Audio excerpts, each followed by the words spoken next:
πέρα βλέπουμε τώρα στην πατέντα που θα κάνουμε. Έχουμε πάρει δύο, δεν ξέρω πώς να τις πω, ράγες με τα μαξιλαράκια τους εδώ πέρα, τα οποία στην ουσία είναι ρουλεμάν. Έτσι, να το δούμε λίγο πιο καλά. Δείτε το. Τα οποία αυτά είναι έτσι μισά, για να μπορεί να καθίσει κάτι πάνω. Έχει 4 τρύπες για να μπορεί να βιδωθεί μια πλάκα ή ένα κομμάτι ξύλο, τέλος πάντων. Στη συγκεκριμένη περίπτωση είναι 2 χιλιοστά μια πλάκα αλουμινίου. Έχει και τα κλειστά τα οποία είναι κάθετα.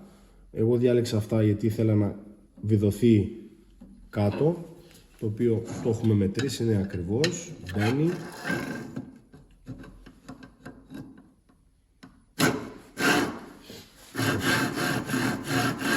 Έτσι. Είναι ό,τι πρέπει για τόρνο μετάλλου, αν θέλετε να κάνετε μια πατέντα μόνοι σας, έτσι.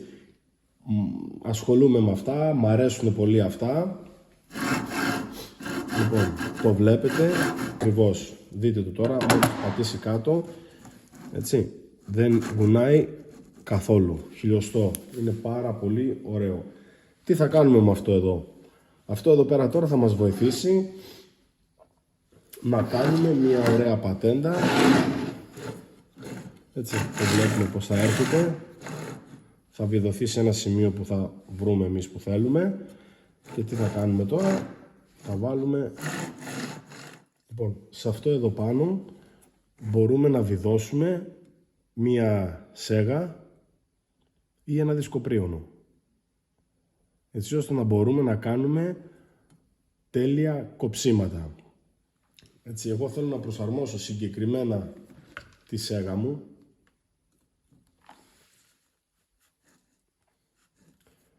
για να μην μπορεί, όταν θέλω να κάνω κάποια κοψιματάκια, να μην μπορεί να μου φύγει χιλιοστό. Κατά αυτόν τον τρόπο, βάζοντας το κομμάτι του ξύλου, θα πιάνετε στον πάγκο πάνω και με αυτό εδώ πέρα θα γίνεται αυτό εδώ. Ούτε να μας φεύγει αριστερά, ούτε δεξιά. Βλέπετε. Εδώ λοιπόν έχουμε βρει τα κέντρα. Ακριβώς, μπορεί να θέλουμε και την σέγα να τη φέρουμε εδώ στην άκρη. Δεν μας ενδιαφέρει που θα τη βάλουμε. Σημασία έχει να μπει ίσια και όταν θα βάλουμε κάπου να το βιδώσουμε, το κομμάτι του ξύλου που θα μπαίνει πρέπει με την λάμα να είναι σωστή, να κάνει μια γωνία 90 μοίρες για να μπορέσουμε να είναι ίσιο το κόψιμό μας. Έτσι, λοιπόν, το βλέπετε, κοιτάξτε πως θα γίνει.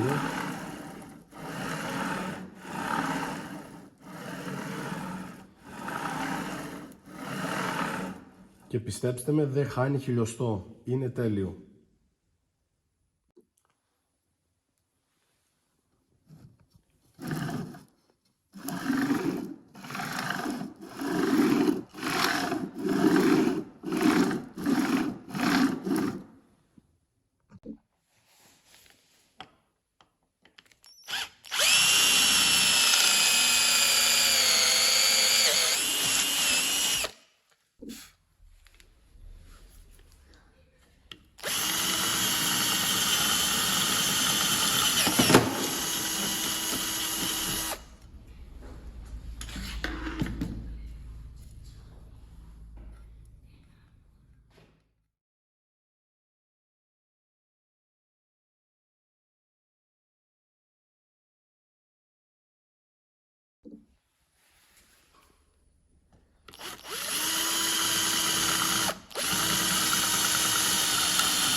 Λοιπόν, θα το βιδώσουμε κάποια στιγμή, έτσι.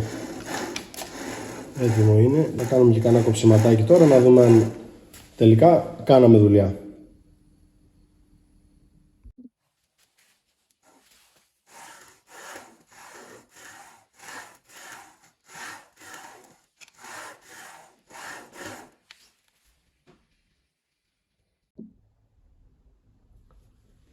Το καλό με αυτές τις ράγες είναι ότι πρώτον δεν χρειάζονται καθόλου γράσο, τα μαξιλαράκια εδώ, τα ρουλεμάν, και ό,τι και να πέσει πάνω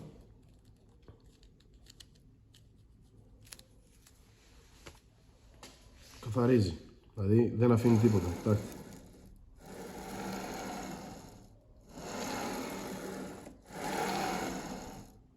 Είναι 100%. Κάνει τρομερή δουλειά. Είναι ό,τι καλύτερο για κατασκευές.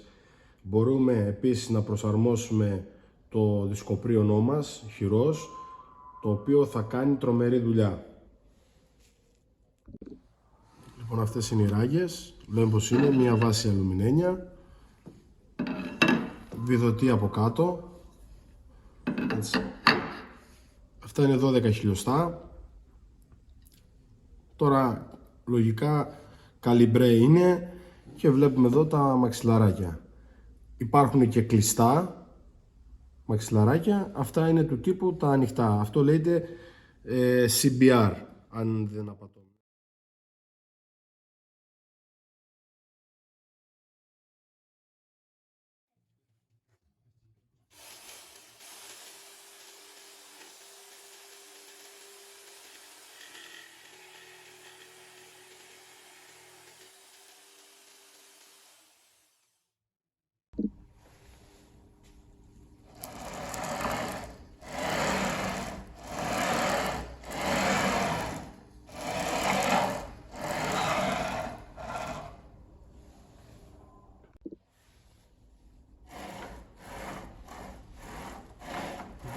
Και με αυτόν τον τρόπο,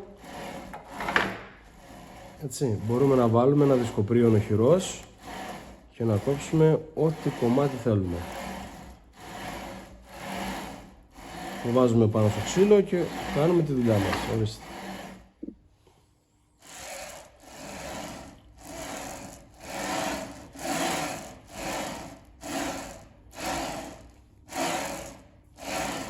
Βλέπετε πως πάει, είναι ό,τι καλύτερο.